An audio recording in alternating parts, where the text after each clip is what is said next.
வாழ்க வையகம், வாழ்க வையகம், வாழ்க வளமுடன். குருவே துணை. அனைவருக்கும் இனிய காலை வணக்கம். ஆசான் அருட்தந்தை வேதாத்ரி மகரிஷி அவர்களது உலக சமாதான கவிதைகள் பார்த்து கொண்டிருக்கிறோம். இன்று கவி எண் 123. நல்வாழ்வுக்கேற்ற நட்பு முறை. உற்றார்கள் மனம் ஒத்த சமூகம் ஏற்ற ஒழுக்கமும் சூழ்நிலைக்கு இசைந்த ஆண் பெண் நட்பு வற்றாது ஒளிர்காந்த விளக்கினுள்ளே வந்து இணையும் இருவித மின்கம்பிகள் போல் சற்றேனும் கலங்கமிலா நலம் பயக்கும் சன்மார்க்க நட்பொழுக்கம் இதுவேயாகும். மற்றான முறை நட்பு அக்கம்பிகள் போம் மத்தியிலே ஒன்றிட்ட விளைவை ஒக்கும். இந்த கவிதையில் அருட்தந்தை அவர்கள் எவ்வளவு அற்புதமான ஒரு உதாரணம் சொல்கிறார் பாருங்க.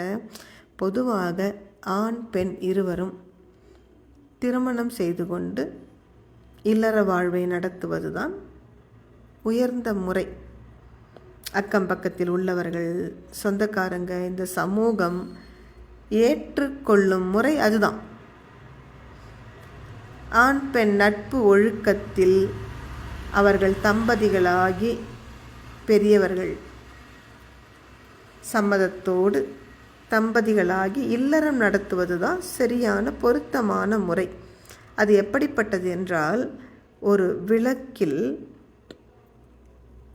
பாசிட்டிவ் நெகட்டிவ் என்று சொல்வோம் அல்லவா, 2 மின் கம்பிகள், நேர் மின்வாய் எதிர் மின்வாய் என்ற அந்த 2 மின் கம்பிகளும் நேராக வந்து அந்த விளக்கில் ஒன்று சேரும் பொழுது நல்ல வெளிச்சத்தை கொடுப்பது போல உயர்ந்த முறையில் அமைந்த இல்லற வாழ்வு சமூகத்திற்கும் நன்மை பயக்கும்.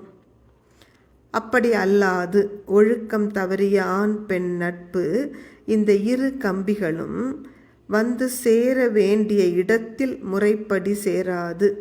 அதற்கு முன்பே ஒன்றுடன் ஒன்று இணைந்து விட்டால் ஷார்ட் சர்க்கியூட் என்று சொல்வோம் அல்லவா, அதுபோல முரணான விளைவுகள் ஏற்படுத்தும். நெருப்பு கூட சமயத்தில் வரும். அதுபோலத்தான் சந்தர்ப்ப சூழ்நிலைக்கு ஏற்ப தவறான ஆண் பெண் நட்பு வாழ்வில் பல தீய விளைவுகளை தரும். எனவே ஆண் பெண் நட்பொழுக்கம் என்பது சம்பந்தப்பட்ட அந்த இருவருக்கு மட்டுமல்லாது ஒரு சமூகத்திற்கே அவசியமான ஒன்று. நன்றி. வாழ்க வளமுடன்.